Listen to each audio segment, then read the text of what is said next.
ಸಾಮಾನ್ಯವಾಗಿ ಹುಕ್ಕೇರಿ ಮಠದ ಜಾತ್ರೆಗೆ ಪ್ರತಿ ವರ್ಷ ತಯಾರಿ ಮಾಡುವ ಹಾಗೆ ಈ ವರ್ಷವೂ ಕೂಡ ತಯಾರಿಯನ್ನು ಮಾಡಲಾಗಿದೆ.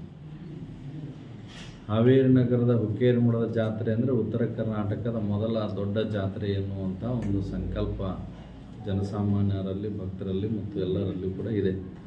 ಆ ಕಾರಣದಿಂದ ಈ ವರ್ಷ ಹುಕ್ಕೇರಿ ಮಠದ ಜಾತ್ರೆಯನ್ನು ವಿಧಾಯಕವಾಗಿ ಮಾಡಬೇಕು ಅನ್ನುವಂಥ ಒಂದು ಸಂಕಲ್ಪ. ಬಹುಮುಖ್ಯವಾಗಿ ಶ್ರೀ ಶಿವಲಿಂಗೇಶ್ವರ ವಿದ್ಯಾಪೀಠದ ಅಡಿಯಲ್ಲಿ ನಡೆಯುತ್ತಿರುವಂಥ ಶಾಲಾ ಸುವರ್ಣ ಮಹೋತ್ಸವ, ಪ್ರಾಥಮಿಕ ಶಾಲೆ ಮತ್ತು ಪ್ರೌಢಶಾಲೆ 51 ವರ್ಷಗಳು ಸಂದಿರುವ ಈ ಸಂದರ್ಭದಲ್ಲಿ ಸುವರ್ಣ ಮಹೋತ್ಸವ ಇತರೆ ಒಂದು ಗುರುವಂದನೆ ಮಾಡುವಂಥವರಿಗೆ, ಸುವರ್ಣ ಮಹೋತ್ಸವ ಮಾಡುವಂತಹ ಒಂದು ಆಡಳಿತ ಮಂಡಳಿಗೆ ಮತ್ತು ಶಾಲಾ ಕಾಲೇಜಿನವರಿಗೆ ಇದೊಂದು ಮಾದರಿ ಆಗಬೇಕು ಅನ್ನುವಂಥ ಸಂಕಲ್ಪದೊಂದಿಗೆ ಮೊದಲು 51 ಗ್ರಾಮಗಳಿಗೆ ಜನಜಾಗೃತಿ ಗ್ರಾಮವನ್ನಾಗಿ, ಜನಜಾಗೃತಿ ಪಾದಯಾತ್ರೆಯನ್ನು ವ್ಯಸನಮುಕ್ತ ಗ್ರಾಮವನ್ನಾಗಿ ಮಾಡಬೇಕು ಅನ್ನುವ ಸಂಕಲ್ಪದೊಂದಿಗೆ ನಾವು ಪಾದಯಾತ್ರೆಯನ್ನು ಪ್ರಾರಂಭ ಮಾಡಿದ್ವಿ. ಮತ್ತು ಅವು 63 ಹಳ್ಳಿಗಳಾದವು. ಮತ್ತು ಬೇಡಿಕೆ ಬಂತು 75 ಹಳ್ಳಿಗಳಿಗೆ ಹೆಚ್ಚು ಜನಜಾಗೃತಿ ಪಾದಯಾತ್ರೆಯನ್ನು ನೆರವೇರಿಸುವಂಥ ಒಂದು ಸಂಕಲ್ಪ. ಯಾಕೆ ನಾವು ಹಳ್ಳಿಗಳಿಗೇ ಹೋಗಿ ಜನಜಾಗೃತಿ ಪಾದಯಾತ್ರೆಯನ್ನು ಹಮ್ಮಿಕೊಳ್ಳಬೇಕು ಅನ್ನೋ ಸಂಕಲ್ಪ. 51 ವರ್ಷಗಳ ಹಿಂದೆ ಶಿಕ್ಷಣ ಅನ್ನೋದು ಬಹಳ ವಿರಳ ಆಗಿತ್ತು. ಹಾವೇರಿ ನಗರದಲ್ಲಿ 2 ಹೈಸ್ಕೂಲು, ಒಂದು ಮುನ್ಸಿಪಲ್ ಹೈಸ್ಕೂಲು, ಮತ್ತೊಂದು ಹುಕ್ಕೇರಿ ಮಠ ಹೈಸ್ಕೂಲು. ಎಲ್ಲ ಗ್ರಾಮೀಣ ಜನರು ಹುಕ್ಕೇರಿ ಮಠಕ್ಕೆ ಬಂದು ವಸತಿಯನ್ನು ಪಡೆದುಕೊಂಡು ಪ್ರಸಾದವನ್ನು ತೆಗೆದುಕೊಂಡು ಶಿಕ್ಷಣವನ್ನು ಕಲಿತಾಯಿದ್ರು. ಮುನ್ಸಿಪಲ್ ಹೈಸ್ಕೂಲಿಗೆ ಹೋಗ್ಬೇಕಂದ್ರೂ ಇಲ್ಲಿ ಇದ್ಕೊಂಡೇ ಹೋಗಿ ಬಂದು ಮಾಡ್ತಾಯಿದ್ರು. ಅಂಥ ವ್ಯವಸ್ಥೆಯಲ್ಲಿ ಜಿಲ್ಲೆಯಾದ್ಯಂತ ಇಲ್ಲಿ ಕಲಿತಿರುವಂಥ ಶಿಷ್ಯ ಬಳಗ, ವಿದ್ಯಾರ್ಥಿನಿಯರ ಸಂಖ್ಯೆ ಹೆಚ್ಚಾಗಿರೋದ್ರಿಂದ ಅವರನ್ನು ಆಮಂತ್ರಣ ಮಾಡುವಂಥದ್ದು, ಕೆಲವು ಜನರು ವ್ಯಸನಕ್ಕೆ ಬಲಿಯಾಗಿ ತಮ್ಮ ಬದುಕನ್ನು ಹಾಳು ಮಾಡಿಕೊಳ್ತಿರ್ತಾರೆ.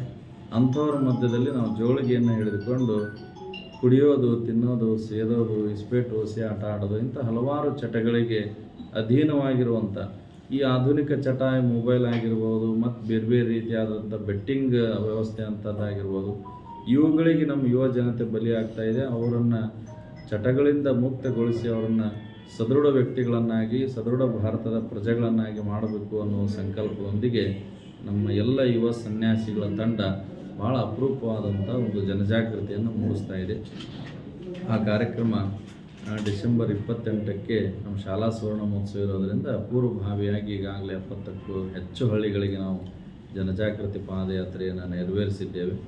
ಜೊತೆಗೆ ಪ್ರತಿ ವರ್ಷದಂತೆ ಜಾನುವಾರು ಜಾತ್ರೆಯನ್ನು ಇಲ್ಲಿ ನೆರವೇರಿಸಲಾಗ್ತಾಯಿದೆ. ಅದು 54 ವರ್ಷ ಆಯಿತು. ಕೊರೋನಾ ಬಂದಂಥ ಸಂದರ್ಭದಲ್ಲಿ ನಾವು ಸುವರ್ಣ ಮಹೋತ್ಸವ ಮಾಡಬೇಕಾಗಿತ್ತು, ಇವು ಮಾಡಲಿಕ್ಕೆ ಆಗಲಿಲ್ಲ. ಈ ವರ್ಷ ಅದರ ಸುವರ್ಣ ಮಹೋತ್ಸವವನ್ನು ಕೂಡ ಮಾಡಲಾಗ್ತಾಯಿದೆ. ಉತ್ತರ ಕರ್ನಾಟಕದ ಅತಿ ದೊಡ್ಡ ಜಾನುವಾರು ಜಾತ್ರೆ ಎನ್ನುವ ಹೆಮ್ಮೆ ನಮ್ಮ ಹುಕ್ಕೇರಿ ಮಠದ ಶಿವಬಸವ ಜಾನುವಾರು ಜಾತ್ರೆಗೆ ಇದೆ. ಹೀಗಾಗಿ ಸಾರ್ವಜನಿಕರ, ಅಧಿಕಾರಿಗಳ ಮತ್ತು ರಾಜಕೀಯ ನಾಯಕರುಗಳ ಎಲ್ಲ ಸದ್ಭಕ್ತಾದಿಗಳ ಸಹಕಾರದೊಂದಿಗೆ ಬಹಳ ವಿಶೇಷವಾಗಿ ಸುವರ್ಣ ಮಹೋತ್ಸವ ಜಾನುವಾರು ಜಾತ್ರೆಯದ್ದು ನಡೀತಾ ಇದೆ. ಆ ಕಾರ್ಯಕ್ರಮಕ್ಕೂ ಕೂಡ ಅನೇಕರು ಅತಿಥಿಗಳು, ರಾಜ್ಯೋತ್ಸವ ಪ್ರಶಸ್ತಿ ಪುರಸ್ಕೃತರು ಆಗಮಿಸ್ತಾರೆ. ವಿಶೇಷವಾಗಿ ಅಲ್ಲಿ ಜಾನುವಾರುಗಳ ಬಗ್ಗೆ, ಆರೋಗ್ಯದ ಬಗ್ಗೆ, ಉತ್ತಮ ರಾಸುಗಳಿಗೆ ಪ್ರಶಸ್ತಿ ಬಹುಮಾನ ಕೊಡುವಂಥ ಕಾರ್ಯಕ್ರಮಗಳನ್ನು ಕೂಡ ಅಲ್ಲಿ ನೆರವೇರಿಸಲಾಗ್ತಾ ಇದೆ.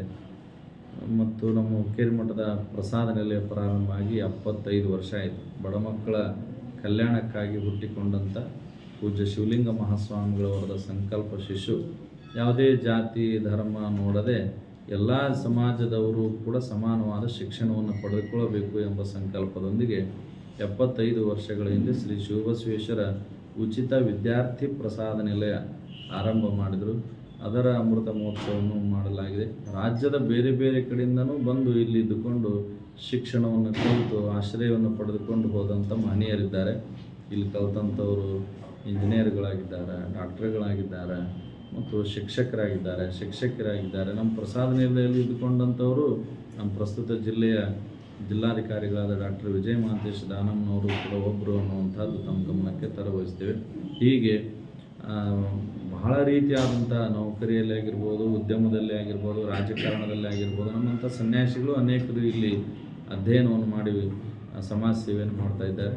ಹೀಗಾಗಿ ಅವೆಲ್ಲ ಸಂಭ್ರಮಕ್ಕೆ ನಮ್ಮ ಜಿಲ್ಲೆಯ ಜನರು ಸಾಕ್ಷಿ ಆಗಬೇಕು, ರಾಜ್ಯದ ಜನರೆಲ್ಲ ಸಾಕ್ಷಿ ಆಗಬೇಕು ಎಂಬ ಸಂಕಲ್ಪದೊಂದಿಗೆ ಕಾರ್ಯಕ್ರಮವನ್ನು ನೆರವೇರಿಸಲಾಗಿದೆ.